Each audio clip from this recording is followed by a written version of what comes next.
Alright, fellow hunters, time to continue our look at Supernatural Season 3 with A Very Supernatural Christmas.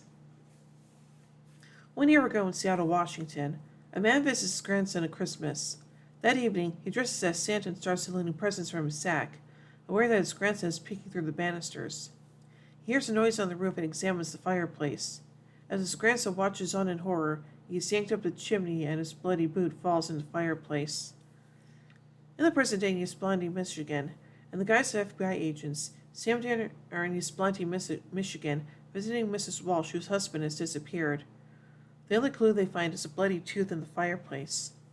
Sam finds out he is the second man in town to disappear, and speculates that they may be dealing with an evil Santa, as there are many legends, such as that of Krampus, about a being who punishes the wicked at Christmas. The boys check out Santa's village, which both men visited before they disappeared.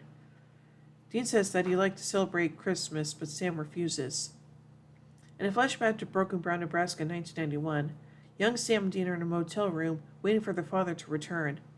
Sam is wrapping a present for his dad, which he got from Uncle Bobby, and is asking questions about John, what he does, where he goes. Dean brushes off the questions, but gets angry when Sam asks about their mother. In Michigan, at Santa's village, Sam and Dean observe the man who is playing Father Christmas, who walks with a limp and smells of candy just like the legend says the evil Santa does. That night, the boys take out the man's trailer. Dean pushes Sam again why he doesn't want to celebrate Christmas. When they hear a scream from the side of the trailer, they enter armed, find a disheveled Santa watching porn with a large bong and a bottle of liquor on hand. To cover their mistake, they pretend to be carolers, and awkwardly sing an out-of-tune version of Silent Night. Drunk and high, the man accepts the ruse. Elsewhere the same night, another man is taken up the chimney in a sack. When Sam and Dean investigate the next day, Sam notices the family has the same unusual wreath over the fireplace that he saw in the Walsh house. Sam identifies the plant of the wreath as meadowsweet, an herb used in pagan rites to summon gods to a human sacrifice. Sam concludes that they're looking for the pagan god of the winter solstice, who grants clement weather. Back in the motel, Dean again suggests that they celebrate Christmas. When Sam asks why, given that he hasn't mentioned it for years, Dean admits they want to celebrate this year as it is his last year. Sam responds that he can't celebrate for that very reason. In a flashback to 1991, young Sam reveals to Dean that he has read John's journal and asks whether monsters are real. Dean reluctantly confirms that they are, and that the father is the hunter who kills them. Sam then asks if other myths, including the Easter Bunny, are true. When Dean denies them, Sam is clearly disappointed. Sam is upset and afraid that the monsters will come after them, as shown when he cries himself to sleep. Back in the present, the next day, the brothers visit Madge and Edward Kerrigan, who appear to be the perfect suburban couple.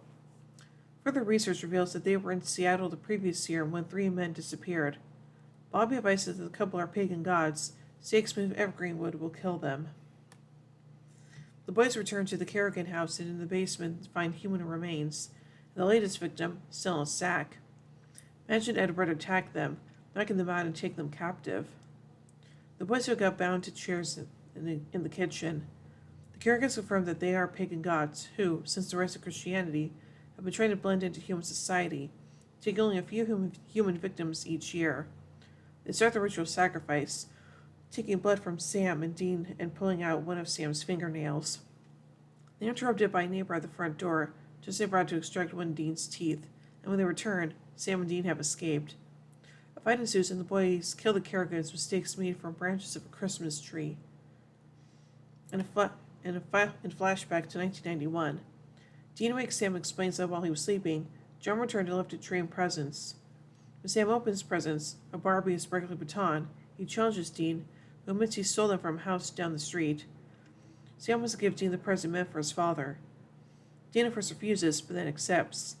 It is the amulet that he wears until this day. Back in the present, Dean returns from buying beer to find that Sam is decorating the motel room with a tree hung with air fresheners and made eggnog. The boys exchange presents, all bought from the local gas station. Dean gives Sam porn magazines and shaving cream, and Sam gives Dean oil for the car and a candy bar. Sam starts to say something, but is overcome with the emotion of the moment, and suggests that they watch a football game on TV. Oh, that's sweet. So now let's take a look at some trivia surrounding this episode. This is the first episode for which a special title card was made. During one of his researches, Sam jokes with Dean that the chimney monster is Dick Van Dyke, who played the chimney sweeper named Bert in the 1964 movie Mary Poppins, which is my favorite movie of all time, by the way. In the hotel scene taking place in 1991 in Nebraska, Sam is watching the Rankin Bass Christmas special, The Year Without Santa Claus, while wrapping presents. Dean refers to the Kerrigans as Ozzie and Harriet, in a reference to the perfect 1950s couple Ozzie and Harriet Nelson in the long-run TV series The Adventures of Ozzie and Harriet. In the final scene of the episode, Sam and Dean exchange presents, drink eggnog, and put on a football game and attempt to have a normal-esque Christmas together, and the song Have Yourself a Merry Little Christmas plays. As Sam turns on the TV and the camera begins to pan out of the room, the lyric, "Until then, we'll have to muddle through somehow," is very prominent. This is possibly a reference to the plot, because Sam and Dean are just muddling through their final months together. At this point, they'll have about 5 months left until Dean is sent to hell. On the back of the motel door, it says the Thomas Kincaid Suite, and the painting is reminiscent of a Thomas Kincaid painting. This refers to Ronald Kincaid in the Christmas Cottage. Sam gives Dean his amulet, originally intended for his dad. Sam obtained the amulet from Uncle Bobby, who told him it was real special. It plays a minor role in Season 5, where it's revealed it burns hot in the presence of God. In this episode, when Sam and Dean toast and drink the eggnog, Jensen's reaction is genuine. Behind the scenes, Gerard poured rum to his glass without Jensen knowing. Madge Kerrigan's speech implies that deities are not monsters. In The Gamblers, Fortuna reveals that deities were created by God himself to essentially take the fall when something went wrong. A fan of Christmas television specials growing up, series creator Eric Kripke decided to make the most violent Christmas special in history of television. The myth of the Anti-Claus, the evil antithesis of Santa who stuffs his victims in sacks and takes them off to eat them, became the episode's inspiration. However, the writers were hesitant to establish the creature as an Anti-Claus because it would implicate the existence of an actual Santa Claus. To remedy the dilemma, they incorporated the mythology of the pagan god Holden Nikar, who's generally believed to be the president of Santa. Kripke probably noted that the lore is one of their most accurate since most Christmas traditions have pagan origins. Though the episode itself was penned by Jeremy Carver, the writing staff contributed their ideas to the storyline.